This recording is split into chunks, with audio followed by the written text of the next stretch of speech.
Good afternoon and warm greetings to everyone joining us from across the globe. I, Dr. Sunita, Associate Professor and Co-Chair of the PRAM Working Group on Responsible Supply Chains at Woxsen University, Hyderabad. It's my proud privilege to moderate today's critical conversation. Before we begin, I would like to acknowledge the diverse demographies, geographies, and time zones you're joining from. Thank you for making this commitment to responsible management education. Today's 90-minute webinar brings together leading academics and practitioners to examine how supply chain education must evolve in the era of polycrisis. We all we will hear keynote insights, panel presentations, engage in interactive discussion, and conclude with collaborative action planning. As prime signatories, we are committed to developing the capabilities of students to be future generators of sustainable value for business and society at large. Today's focus on responsible supply chains sits at the heart of this mission because supply chains are where abstract principles meet live realities for millions of workers worldwide. So let us begin by acknowledging that we join this call from different territories and lands. I invite you to take a moment to recognize the indigenous people and traditional custodians of the land from which you are joining today. It's a warm welcome to everyone. And moreover, it's my privilege to have Professor S.G. Deshmukh among us today, a distinguished stalwart in supply chain management from IIT Delhi, India. Let us start. We live in an age of compounding crises, what scholars are now calling polycrisis. Supply chains are not merely affected by this crisis, they sit at their epicenter. And business schools have a profound responsibility and opportunity as well to prepare leaders who can navigate this complexity with both competence and conscience. To frame our conversation today, I'm delighted to introduce our keynote speaker, Professor Donna Marshall from University College, Dublin, an internationally recognized leader in sustainable and socially just supply chain transformation. Her work examines how global production networks can transition beyond extractive, efficiency driven models to systems based on equity, integrity, and connection. Her research engages with post growth thinking and the structural limits of prevailing economic models, asking whether supply chain systems built on perpetual growth and externalized social costs can deliver long term societal well being. Through interdisciplinary collaborations, she explores alternative governance models and just transitions, asking how global supply chains might evolve to serve the many rather than the few. Across research, teaching, and engagement, her mission is to help redesign global supply chains so they work for people, planet, and long term shared prosperity. So, Professor Marshall, the floor is yours. Please share with us why does polycrisis demand a pedagogy revolution? So I'm Professor of Supply Chain Management at University College Dublin in Ireland. I've been a researcher and in supply chain education for exactly 30 years this year, feeling every day of those 30 years as well. And in keeping with the theme of today's webinar, Responsible Supply Chains in Polycrisis, Resilience, Rights, and the Role of Business Schools, I'm going to talk about goldfinches. So I live in Wicklow, so also known as the Garden of Ireland. And so a lot of Wicklow is what you imagine Ireland is like if you haven't visited. So it's rolling green hills dotted with fluffy sheep and lambs, old forests full of craggy indigenous trees.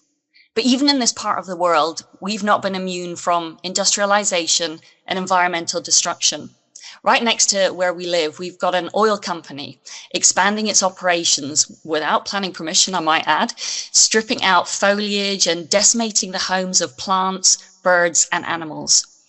Despite this damage, there's a charm of Eurasian goldfinches. I got to love collective nouns, a charm of goldfinches living beside the oil company.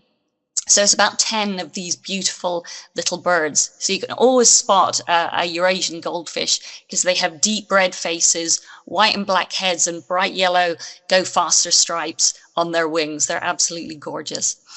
These hardy little birds love to eat the seeds of thistle plants, hang upside down from thistle heads, sing joyous little songs while performing acrobatic feats through the skies, and form close, tight-knit communities. They are the embodiment of fun, mischief, and playfulness.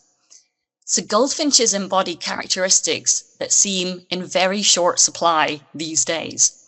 So most people I know are finding it very hard to find their own joy, their own fun, their own happiness, while the foundations of our society seem so unstable. Our politicians focus on competitiveness and the markets over inclusion and well-being. Our economies reward selfishness and performance over care and integrity. And our everyday language supports exploitation over humanity. We can go on and on about how this happened, who's to blame, what are the root causes, and it's fairly easy to identify the scariest and most entrenched problems.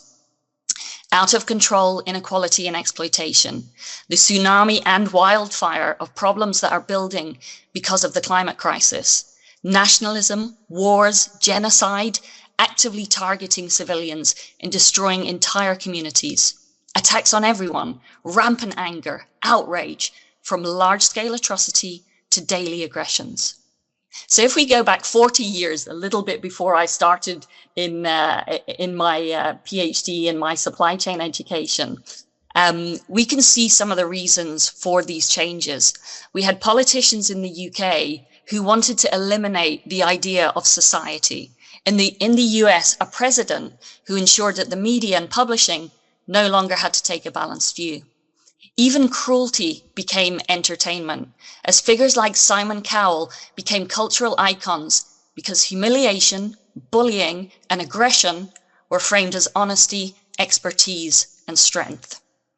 So the common thread that runs through these, to many of today's crises, are extreme negative emotions: fear, insecurity, anger, outrage, and grief.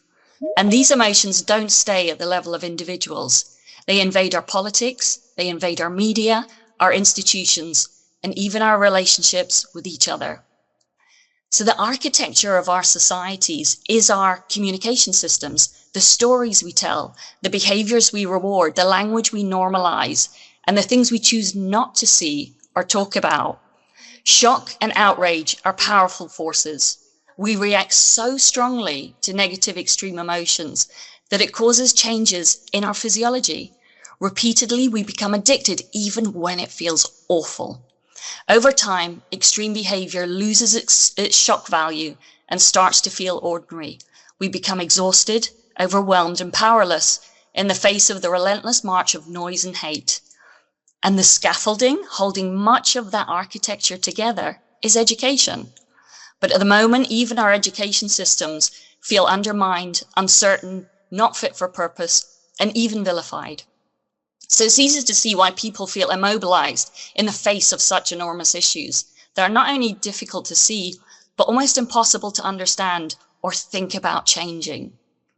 But despite how loud and overwhelming negativity can feel, most people don't want this future. Some recent UN studies have shown that 89% of people from across the world, and I think it was representing something like 87% of the world's population, understand that the climate crisis is real and want politicians to take an active lead in tackling it. And the majority of people now use social media for news, even though 85% of people are really worried about disinformation. So we are increasingly getting our understanding of the world through systems designed for engagement, outrage, and attention that actively dismiss truth, care, and democracy. Putting things into perspective, it means that only 10% of people are making a lot of noise about issues like climate denial, and they seem like the majority because they are so loud. Of course they do. 10% of the world is still almost 1 billion people. including our billionaire oligarchs. That's why it feels so overwhelming. The negativity is huge, but it's not shared by everyone, and it's not shared by anywhere near the majority. So if we take our 10 little goldfinches, if we put that in perspective, that's one tiny goldfinch screeching and flapping its wings furiously, while the other 9 are wondering what on earth is happening and just trying to survive and make sense of the world around them. So that's still over 7 billion people on the planet who see these problems, understand that we need to do something about them, and want to make changes. Unfortunately, when it comes to our business schools, they have played an outsized role in this process of normalizing dehumanization and exploitation and the current so-called suicidal trajectory of capitalism. And with 1/3 of all graduates worldwide coming from business schools, we've created a major problem. In our team, we sometimes jokingly call business schools corporate schools because the vast majority of business schools focus on the needs and operations of multinationals headquartered in the global north, while virtually ignoring the 99% of businesses that are SMEs, other forms of business like social enterprises, B Corps, even the public sector. They are particularly ignorant of businesses located in the global south that do not fit into a dominant corporate framing. Business schools have normalized the idea of the omnipotence of the markets and growth-obsessed economics, while completely foregoing ideas that focus on human flourishing and planetary boundaries, the way we survive and the way we thrive. They have normalized the language of people as assets, if we're lucky, but now more often people as costs, and nature as resources to exploit.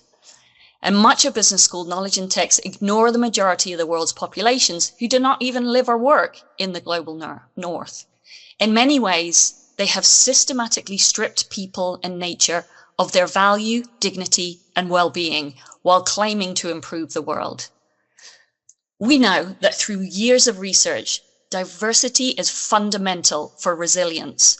Once systems become too homogenized, fragility and systemic failure will follow. And that is exactly what we've done in business schools, in business and in society. We have created fragile systems that are now barely functioning. Okay, enough negativity. At this point, I sound like a walking doom scroll. There's good news. There is good news, thankfully. And that good news is that we already have all the knowledge, wisdom, information, and technologies we need to ensure the entire world can survive and thrive.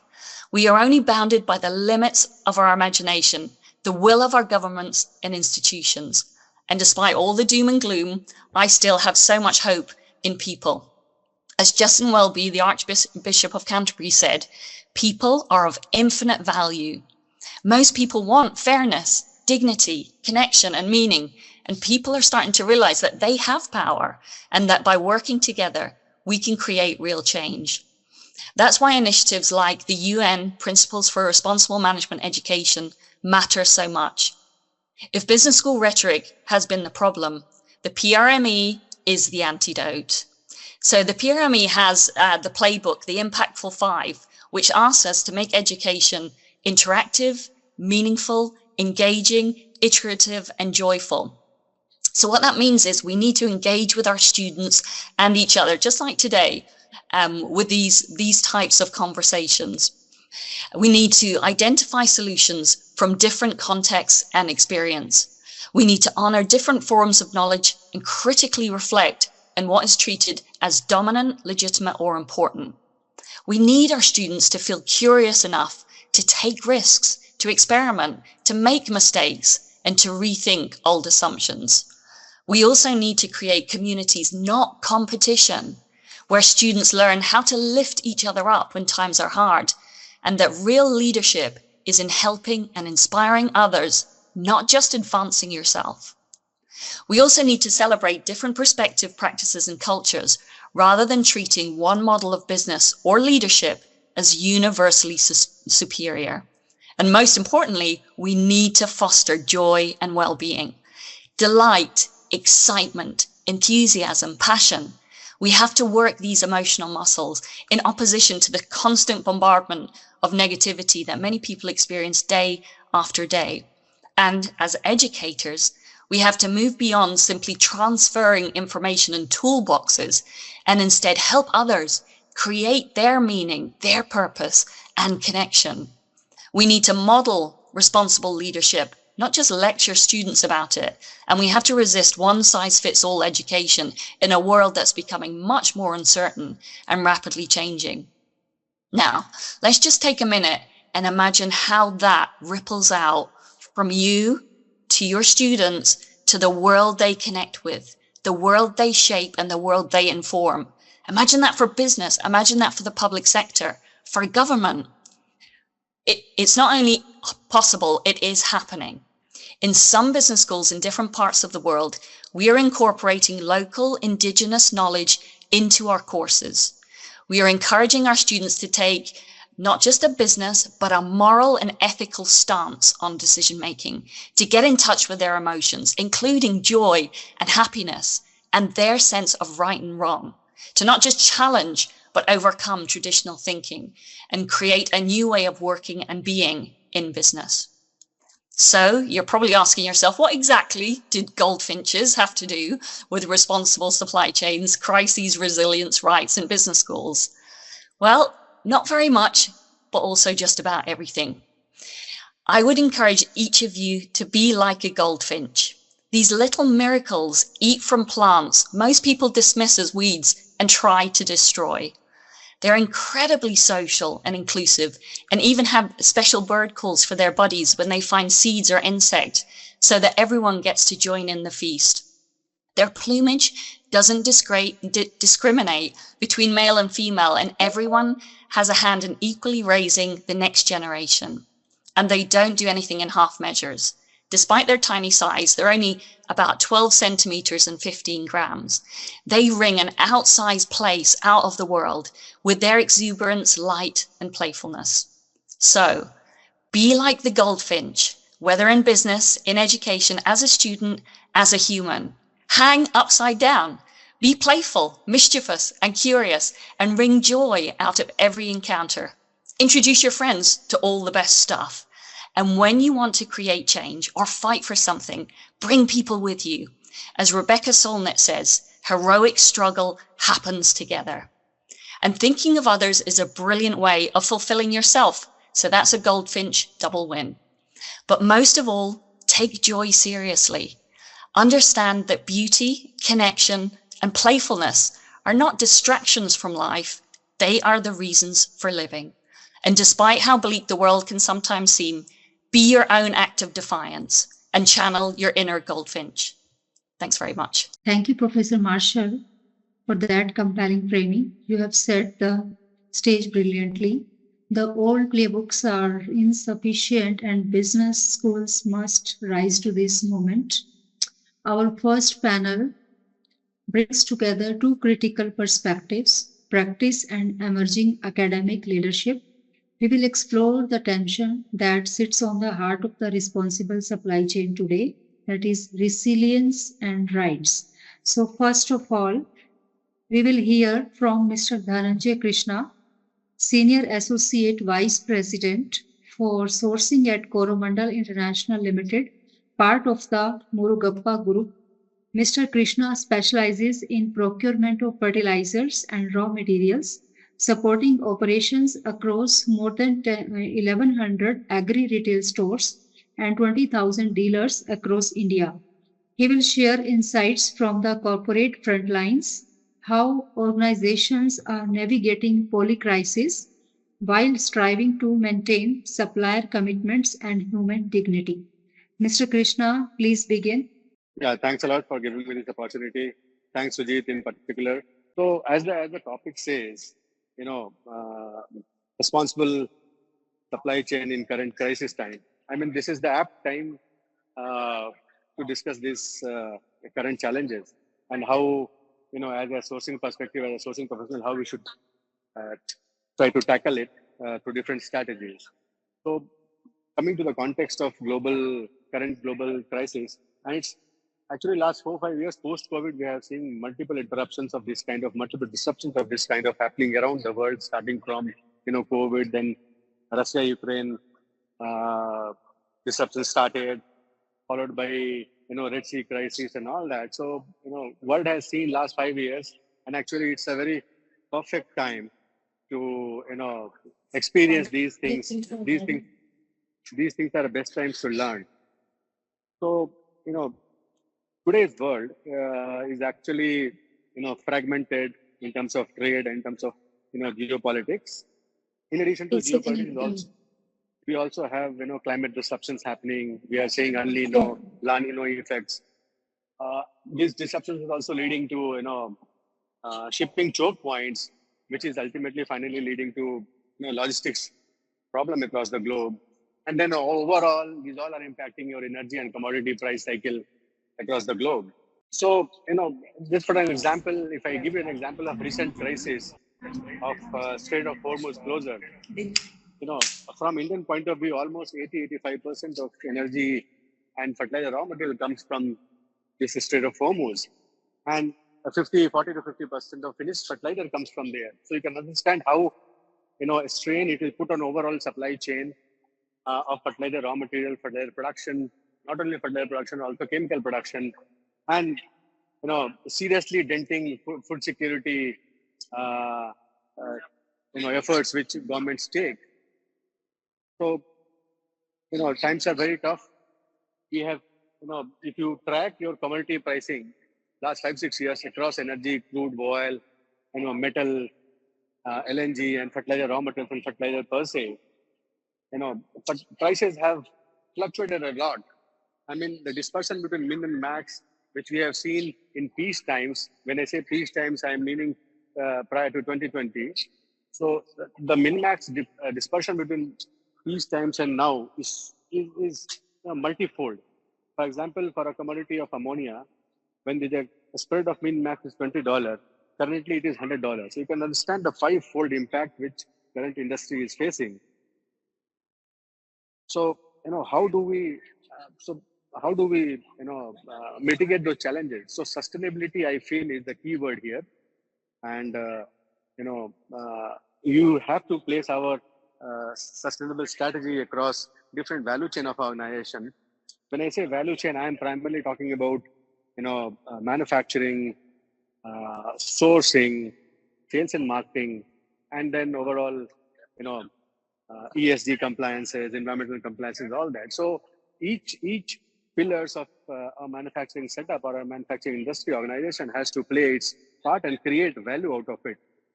These are the times where we can't afford to work in silos. We have to be more collaborative in our approach. Since I'm from a sourcing background, I would say how we are trying to mitigate and navigate these challenging times. We are putting trust more and more on our long-term, contracts. We are developing more and more vendors. We are not only developing more and more vendors in terms of number of vendors, we are also trying to, diversify ourselves geographically as far as possible. So geographic dispersion and vendor diversifications are the key in current times. You should also employ a very robust vendor evaluation system so that you have a perfect vendor with you, who can raise to the occasion. You should have a bunch of these kind of suppliers. In addition to these long-term contracts and this robust vendor management system, you should also work on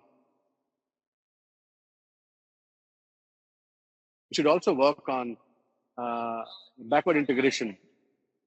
So if you're backwardly integrated in your overall value chain of product, you can absorb shocks, you can contain your cost, and then which can add, give you a sustainable growth, add to your bottom line. In addition to that, you also, should have flair and understanding of price trends, historical price trends. You should actually, draw 10-15-year price trends, and you should find a point of inflection and the reason for those changes. That will give you a fair understanding of how market behaves. Of course, you can't predict price changes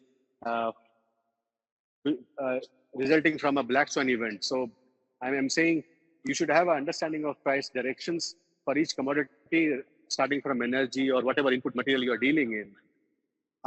And from a manufacturer point of view, you are not a trader. It's very important for you that you price your strategies, put your pricing strategies along with the market, so that you will have a visibility of price, and you can place your product at a correct price point, which is in relation to the market. It is not too off from the market, which can give you challenges. So how you can achieve that? There are multiple indexes across the globe for different commodities in the world, and you can place your negotiation pricing formula based on the strategy, based on the these indexes, so that you always remain with the market. Of course, there are a variety of index, so you can always curate index as per your need and demand.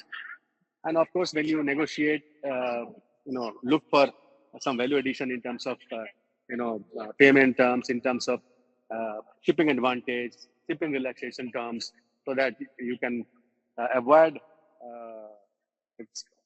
custom report related additional cost, which actually impacts the bottom line directly. And then you also should try to work on forex hedging. INR versus US dollars have gone up more than 10% in last 6 to 12 months. So forex hedging also is a key parameter which you should I should say strategize well in time and take care.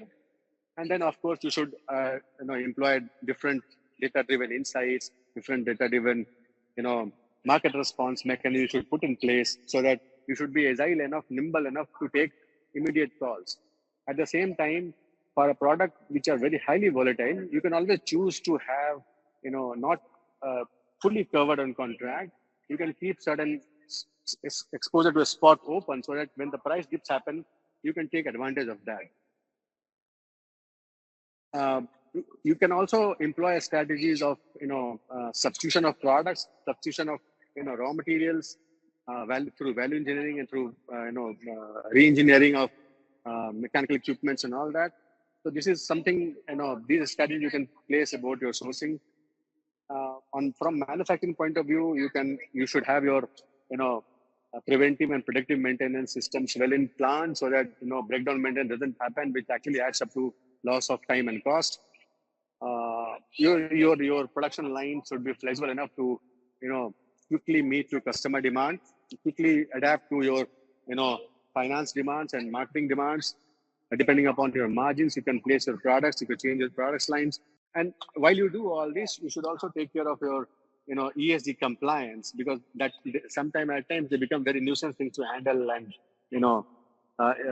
you should be very prompt on that. You should keep your operations very safe. I mean, you should give zero tolerance to unsafe practices. Now, coming to whatever we have discussed till now in last 10 minutes, you should have certain KPIs drawn out of all this to track your developments, monitor your indexes, monitor your strategies which you have put in place, so that you can do your course correction of your strategies at times. So you should have a well-defined KPI on ESG, well-defined cross-functional performance reviews. You should have ready digital dashboards. Dashboards should be real-time dashboards on cost, energy, and cash. You should have proper risk registers in place. So I mean, these things you can put in. Now, coming to the last, the topic, how academia can take cue from today's development. So I would say these are the perfect times. More and more real-time case studies we should include in our system. You should engage more with industry, so that you can develop a future-ready manager. So this all from my side. Thank you, Mr. Krishna, for that candid and grounded corporate perspective. Now, Dr. Kaul, over to you. So let me introduce Arshia, Dr. Arshia Kaul, lecturer in management at the School of Business and Law at Central Queensland University, Melbourne, Australia, will bring an international and youth-centered perspective. Dr. Kaul has authored more than 30 peer-reviewed articles and developed teaching cases through key publishing and sage business cases. Her lens is particularly valuable in examining how resilience strategies risk displacing workers in vulnerable economies. Thank you so much, ma'am, for introducing me. And thank you so much, Donna, for setting the stage, and Mr. Dhananjay for giving us the corporate side of things. So I wouldn't want to obviously repeat what, and I'm glad that it went in this way. We started off with the larger philosophy, went into details of how the business actually works. And I would like to share screen for a minute. I don't have many slides, so don't be worried about that I'll go on. But I'm just trying to show Yes. one perspective of what we can do as educators. So I am an academic, so from the educator perspective, what we can bring. So some of the points that Donna brought in, where, our role as PRME educators, and we are part of the working group as well. So what is our role, and, how to bring this particular abstract concept of resilience into the classroom. So that's what I thought that would be, practical way of putting it forward to everyone. So I'm not going to give a lecture on what resilience is. I think that everyone, like, the speakers before me have brilliantly set the stage. But what I'm going to bring forth is that what I do in class and how maybe we can use this. It's an experimental activity that I've tried to use in class, and let's see, what opinions you might have, some suggestions, and then we can take it forward. So what I've just done is just to, set the context, and I'm not going to go through the slide as a, this is the definition and this is how we would want to bring resilience to the class. But like Donna rightly said, that it is an abstract concept. It is difficult sometimes for us as educators to bring it to class. So just to put it in perspective for everyone, that we can talk about the global north, we can talk about what is happening in the global south, we can get that debate in front of the students. But then the students have this question that, did I really understand? Did I, there was a lecture that happened. She, as the lecturer, was talking about something which I actually did not understand. So, that brings us back to whether our original style of, or the traditional didactic style of teaching is the correct way, or what is it that we can, take it forward with. And like highlighted earlier also was that the I5, which is the interactive style, which Prime is trying to promote as well, that make the students the co-creators of what we want to bring to, the discussion in class. And therefore, like I said, not going into the details of what resilience is, but yes, to set the context, supply chain resilience is basically the ability of the supply network to anticipate, adapt, and recover from disruptions. So how do we do it in class? I just want to share one, just give me a minute. I want to share something that, sorry for that. So I want to use this as the example. And what I have been doing in class is bringing these abstract concepts of supply chain and sustainability to class through what is called as the Lego serious play. And I'll explain to you, it might look a little abstract, but when I explain to you what the students have done here and how I set the context, maybe it will be more beneficial. So essentially, when I go into class, this is the scenario that I set up. I tell them that, you come up with a context of a basic supply chain of what Mr. Dhananjay was talking about, that, the sourcing and the manufacturing and the customer end. So I tell them that you use the building blocks, which is the Lego blocks, and set the stage for a basic supply chain that is in front of you. So different students and different student groups come up with their own perception of what their supply chain will look like. Maybe some of them are in the hospital, like in the healthcare sector, so they have come up with their model of the supply chain. Some of them are in the steel plant sector, or steel sector, so they have come up with their own supply chain. And if you look at the one which is, here, which is the black and white diagram which is there, or the black and white block that is there, that's for the McDonald's.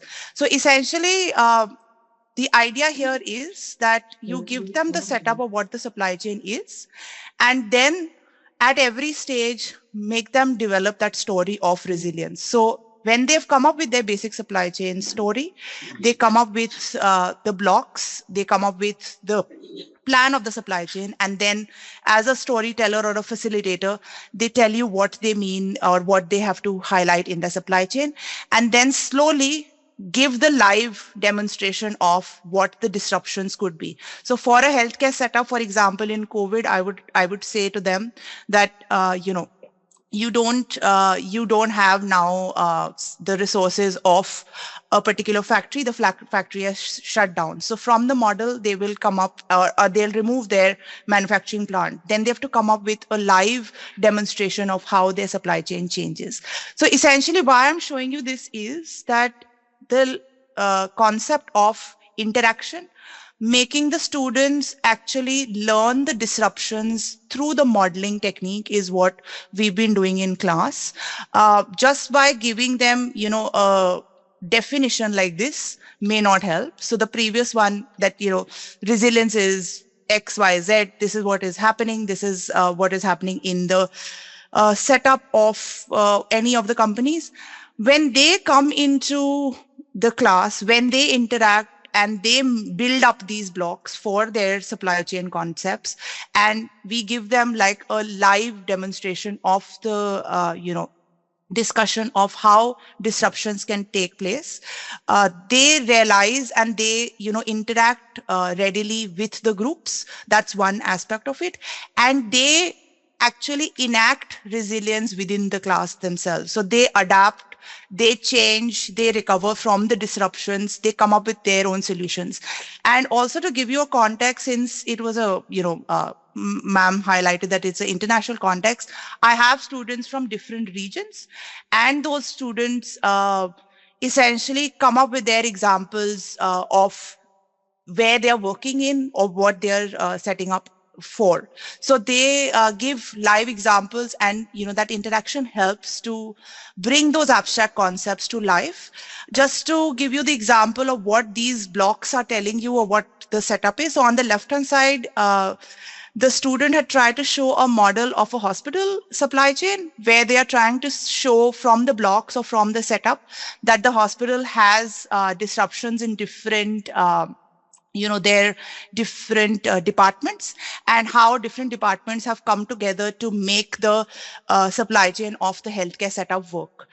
The one which is the black and white one, and you can't see the McDonald's symbol, but basically it was a McDonald's symbol where they were trying to highlight that how the workers in the phase of that McDonald's supply chain work together to develop or to bring the food to everyone in the in the whoever is their customers. This one is an interesting one, which is the right hand side one, where the disruption was the steel plants. So like how Donna was mentioning, that steel plants come up without taking permissions. So this one was a steel plant. The disruption in the society was that they have come up with a steel plant within the locality, and how the environment is getting spoiled. So they build up a model where they are saying that the black part, they're trying to depict from the black part that the greenery is getting spoiled. So the idea, just to highlight here, is, and I think I'll stop at that point, that when you make the students interact with this modeling technique, they are able to storytell. This is a technique which we are using and is not my own technique, but I've adapted it from someone who I've learned it from. So Lego serious play, where they use or they learn from their adaptive, like where they use the blocks to tell their story, and abstract concept like supply chain resilience can be, discussed in class through this. So just as a practical insight, of what we are doing in the classroom and how we are actually making, sense to students, and then they are coming up with their own examples and sharing different examples from different sectors. So build up that case study live with the students, with their co-creation, and that's what they want. They don't want to be talked at. And that interaction, I think, is really helpful. When we see it live, it kind of helps us to, realize that that interaction is helping. So maybe at this point, I'll stop, but we can have more discussion on this later as well if someone wants more details on it. Thank you, Arshia and Dhananjay, both of you. What emerges clearly is that resilience cannot come at the cost of rights, yet reconciling the two requires navigating profound power asymmetries in global value chains. We will return to this tension in our discussion. So next panel 2 is about pedagogy and curriculum. So we now shift our lens to the classroom. The question before us, what are business schools teaching and what are we missing? Our next speakers have conducted deep curriculum reflections and pedagogical innovations. So first speaker is Dr. Saeed Hassan Jafar. He is a distinguished academician and thought leader in management education, currently serving as Vice Dean with the School of Management at Woxsen University, with extensive experience in teaching, research, academic leadership, and industry engagement. He has contributed significantly to advancing contemporary management practices and interdisciplinary learning. Dr. Jafar is widely appreciated for his engaging pedagogical approach and his ability to connect academic insights with real-world business challenges. He has actively participated in international collaborations, connect conferences, and research initiatives aimed at promoting responsible and future-ready business education.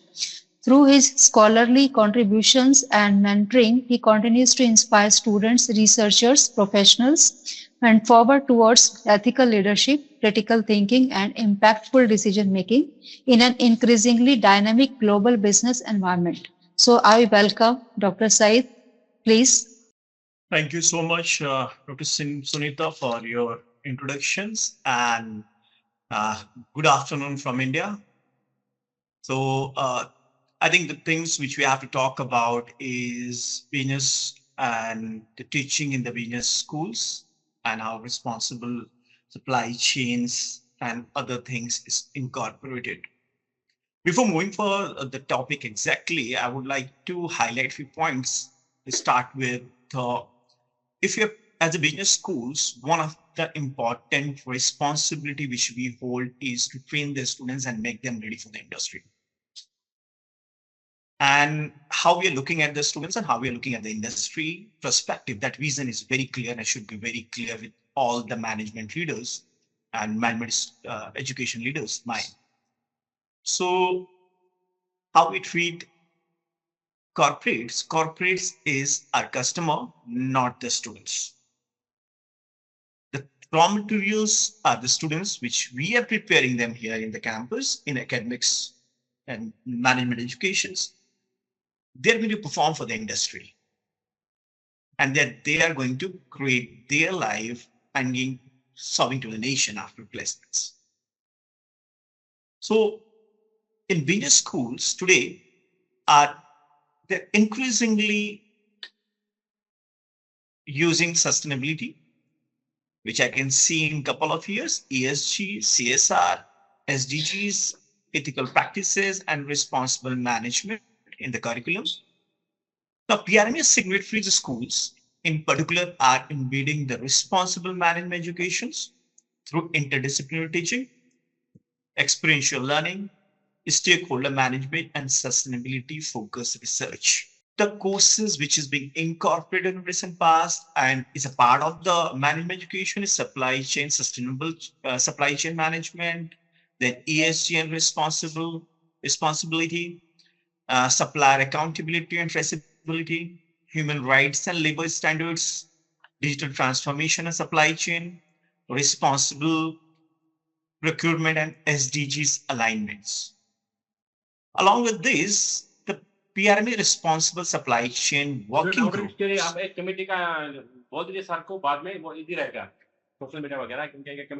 you can keep those things in a mute, if the please, thank you. This PRME responsible supply chain working group further emphasize preparing future leaders to design and govern supply chain and minimize environmental and social harms. I would like to highlight one thing which not all, but majorities of the base schools are still missing. Initially, I said, who is your customer? So we have to change this mindset first, and we have to target our corporates implementing curriculum in a way that instead of a one credit certifications or 2 to 3 credit of courses, you would have involved all ethical practices, SDGs, sustainability, responsible supply chain in the almost all the courses possible than just keeping a standalone courses. This is one. And practice implementation is skill rather than only conceptual sustainability discussions. So how we are practicing sustainability is very important. Human rights, due diligence, and modern slavery risk analysis. AI ethics and algorithmic accountability in digital supply chain. And uses of ethical AI at the same time is highly important. This is need to be addressed and implemented in almost all management educations because we are moving in the era of the AI drivens in almost all the domain. So I like to conclude my thought here with this concept which I wanted to share with all, and handing over to Dr. Sunita to continue discussion further. Thank you. Illuminating Dr. Jafar, the curriculum gaps you have identified are sobering, and I suspect many of us see our own institutions reflected here. Dr. Singh, let us hear now. Pedagogy can bridge those gaps. So let me introduce Dr. Sujit Singh first. Dr. Sujit Singh is an academician, researcher, and educator serving as associate professor at Woxsen University with more than 25 years of experience in teaching, research, academic administration, and industry engagement. He has developed deep expertise in operations management and supply chain management. His research contributions span sustainability, responsible supply chains, AI-driven operations, risk management, and technology-enabled business transformation. With publications in reputed international journals, books, and conferences. Dr. Singh is actively involved in global academic collaborations, editorial initiatives, and international conferences promoting responsible management, education, and innovation-led learning. He is recognized for integrating academic rigor with practical industry insights, inspiring students and professionals through his engaging pedagogy, interdisciplinary approach, and commitment to developing future-ready leaders. Moreover, he is a co-chair of the PRME, Responsible Supply Chains, co-chair with me. So now, Dr. Sujit, please go ahead. Thank you, Dr. Sunita. And let me start this with a simple thought. Let's suppose today morning we get up and we are using the various sort of the products like our smartphone, coffee, you can laptops, etc., etc. Have you given any thought that who manufactured that one, right? In which condition, what pathway that travel to reach to you, at what human cost, and like that one. So basically, we should ask these kind of question, and most important is that one that who benefit most from the supply chain, and who bears it hidden burden or the cost. Most of the time, even in our business school, we don't bother about going into such a depth and details. And that is the purpose of the responsible supply chain, to go beyond the obvious one, cost, benefits, and other analysis, and look into the human involvement, their rights, their working conditions, and like that one. So beyond the speed, profitability, and cost reductions, we should debate more and more like climate change, effect of that one, labor rights, geopolitical tensions, that already stage was set by the Professor Donna Marshall and Arcia. Also, we got the industry insight from the Dhananjay and from the how to integrate in the curriculum from the Dr. Sayed. Same time, we have to look upon the future also, how that is going to change, and due to a lot of change in the coming technology like the AI and other things. Using AI is certainly going to increase some traceability, transparency, and like that one using the blockchain and so kind of the technology. But same time, we have to be very worried about the effect of that kind of technology, like whether that is responsible or not, biasness, how we are going to mitigate that, and all this. So, let why this responsible supply chain is going to be so important in the future? Till now, we are talking about the sustainability. Sustainability, I think, well integrated in the most of the business school curriculum. At least if that is not spread along the various courses, at least there are some core courses or the elective courses available for the students. Also, same goes to the business ethics. But how to bring that into the practice? What kind of pedagogy we are going to have? Now, looking upon that, let's think about, let's say, we are going to teach this kind of the sustainable practices using some sort of case study. I remember one of the case study that is the Rana Plaza from the Bangladesh. Maybe we are from the same area, so we know that. That Rana Plaza is a disaster. Happened in the 2013, I think in the month of the April. Forcefully, we workers are forced to work in a building which already had some cracks. More than 1,100 workers, mostly women, dead that day. Thousands of the other workers injured, and like that. They are working in a subcontracting or the tier 2 or tier 3 sourcing or the suppliers, not directly for the main manufacturer or the seller. They are supplier for the big brand that obvious market was the Western market, and like that one, human cost was borne by these kind of the developing countries, and that is the loss of the life. We can't measure that kind of the cost in that one. So case similar, we have some success story also, right? Like we have in the India one textile sector, that is the Tirupur in the Tamil Nadu. In the textile, you know that we use a lot of the dye, etc., to give the different colors like that. Initially, that was created as the environmental problem for all the stakeholders, including the residents of the nearby villages and you can say towns. People protested. That is the people power, pressure power coming from the society that forced that particular cluster to go for the zero discharge. Now they follow the standard procedure, zero discharge of any liquid to any river or any source.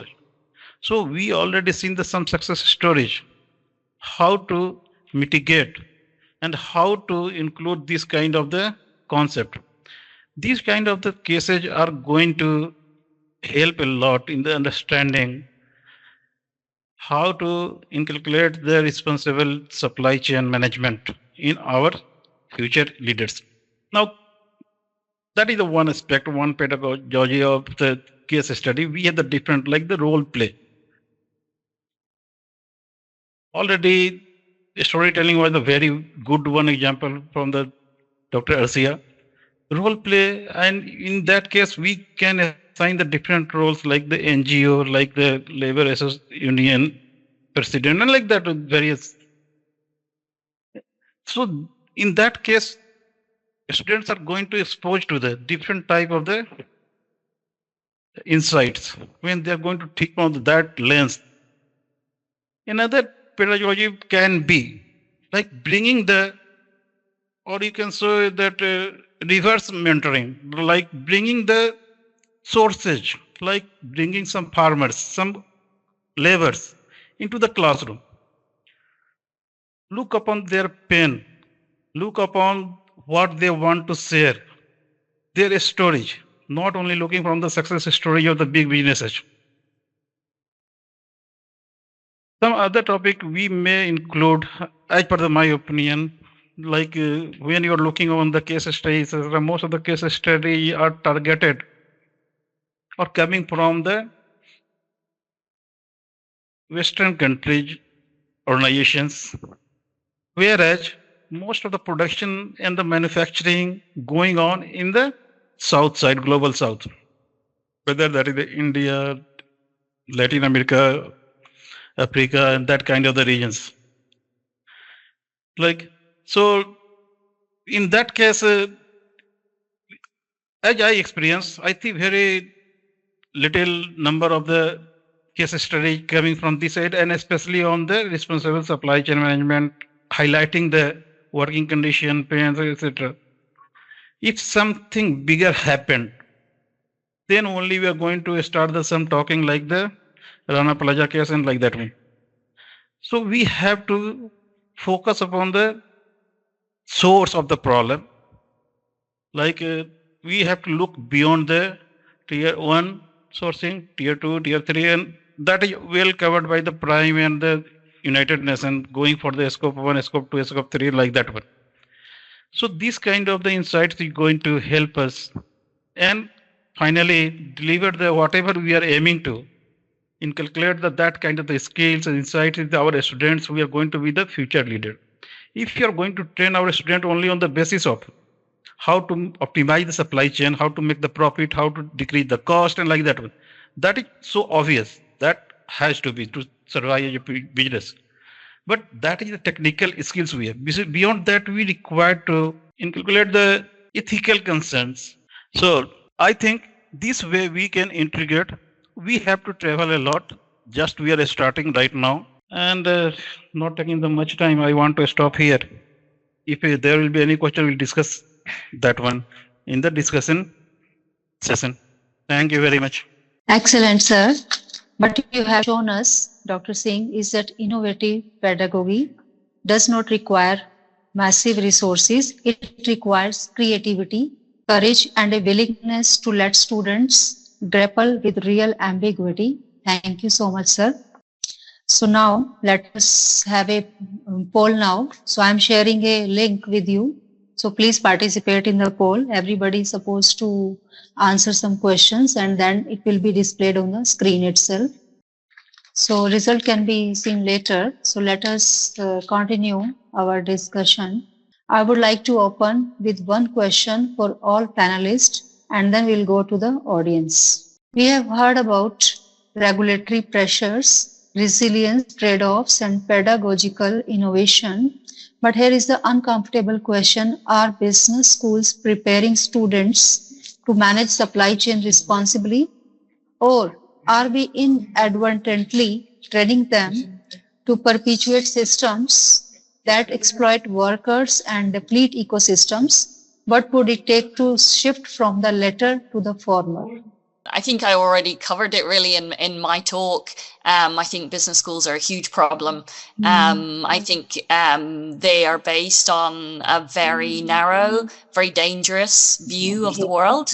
And I think it's, very much centered in one way of thinking, and what it's done is it's created a complete fragility because of the lack of diversity in every aspect of business school teaching. I know there's some business schools who have a more critical view, and that's absolutely necessary and hugely important, but they are such a tiny minority. And so what we have to do is we have to really see a sea change, in culture and attitude, particularly at the top of universities, at the dean level, that they recognize what's going on and that they understand the problems that their business schools are creating in the world. I mean, at a very simple level, things like decolonizing our curricula, making sure that as Dr.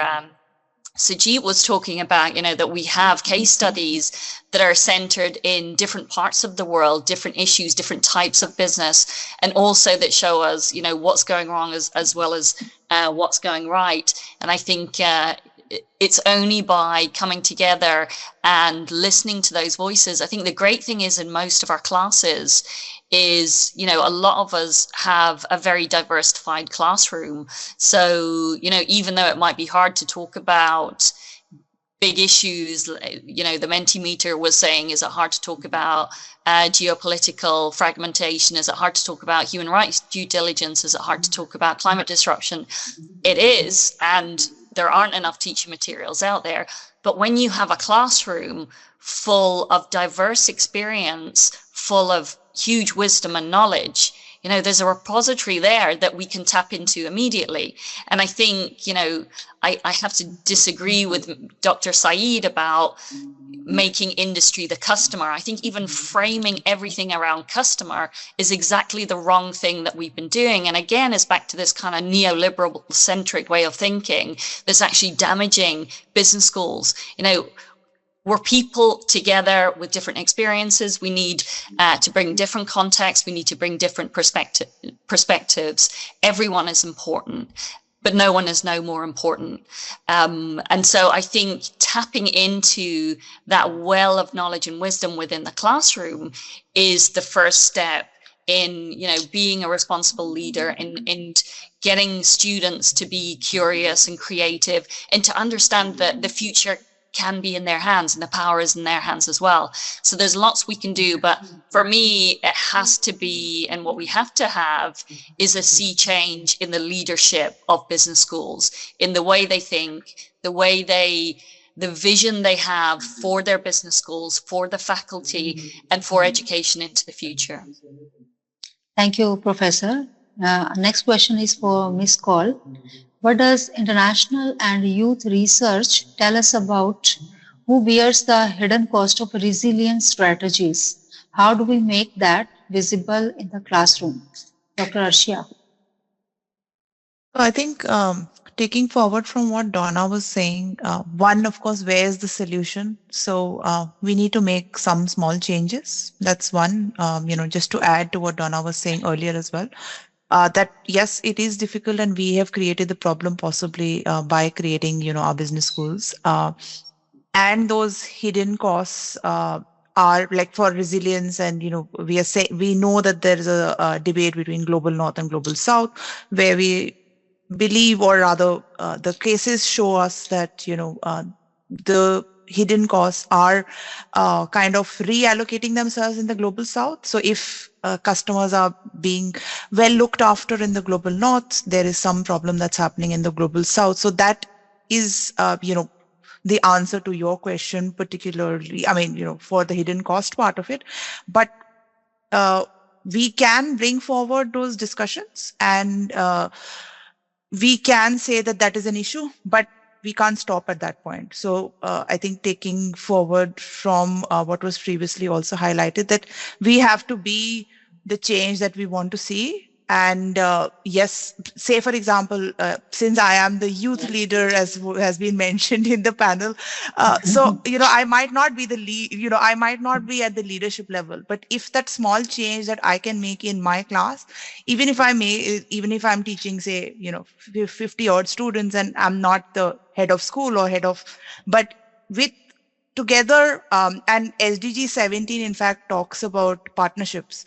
So if I do my bit and then I partner with another person and the other person, it kind of has a snowball effect.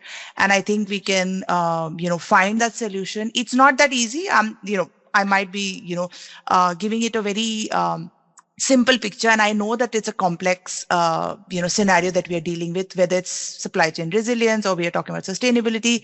There are 17 goals, and there are sub goals, and there are so many other things that come with it. And the supply chain in itself is so complex, but together, I think we can make it work.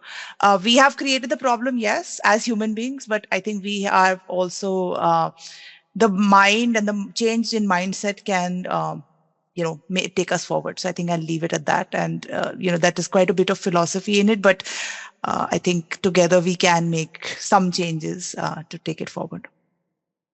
Thank you, Arshia. Next question to Dr. Singh.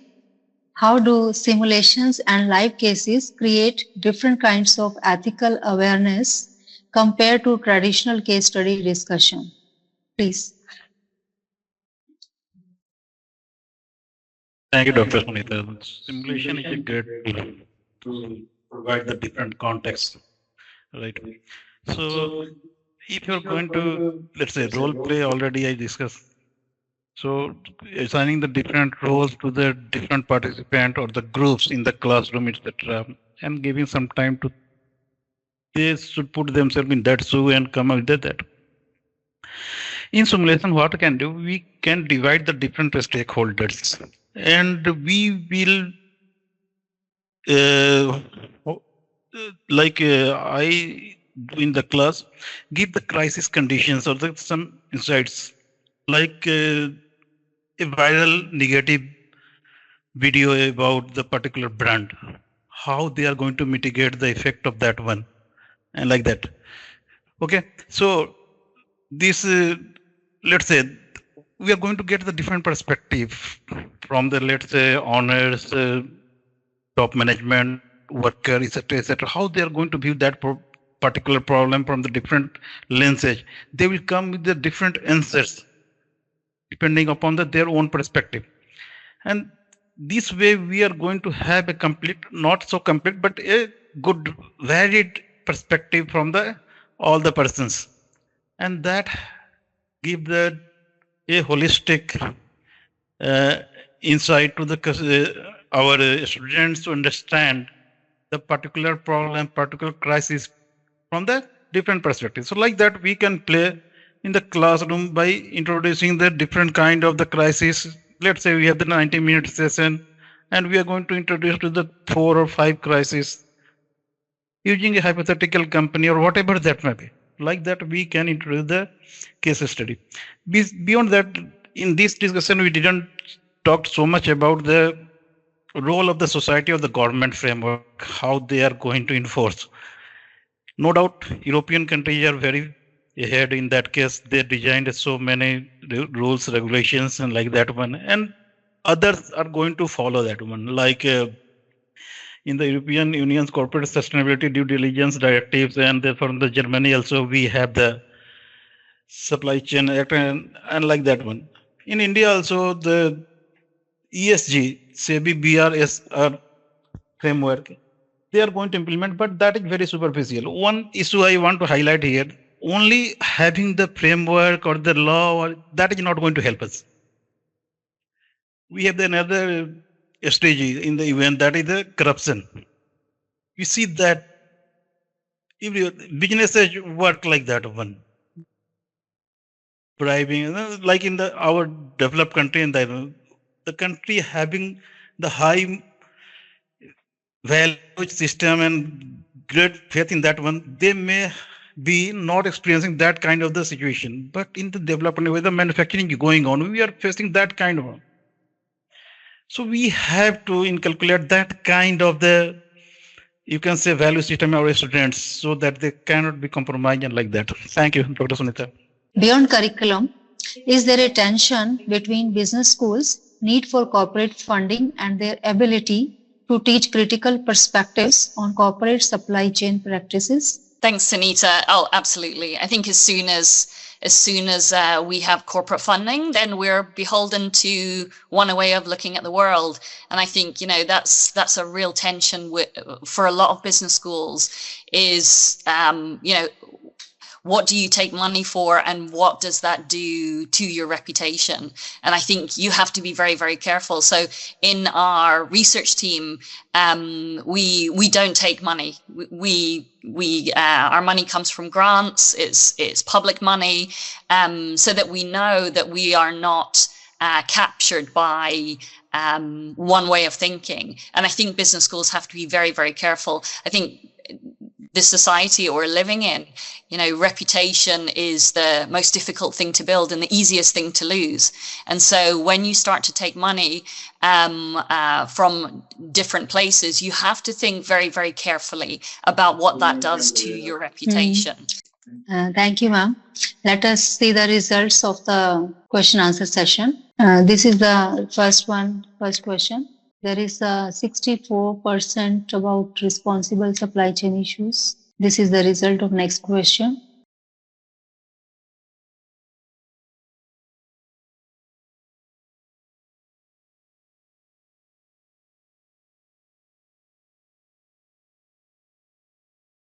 So thank you from the participants. So we are about to end now. So let me share with you or a request to all of you to join working group. And the next plan of action, we will be conducting webinar after with a gap of 1 month. So next webinar we are planning in the end last week of July. And topic will be decided later, and your inputs are also welcome. So anyone want to suggest, and certificates for of the participants will be emailed to all of you. And thank you all of you, Professor Marshall, despite your busy schedule and your health issue, you came and you accepted our invitation. Thank you for that. Thank you, Dr. Arshia. Thank you, Dr. Said. Thank you, Dr. Sujit.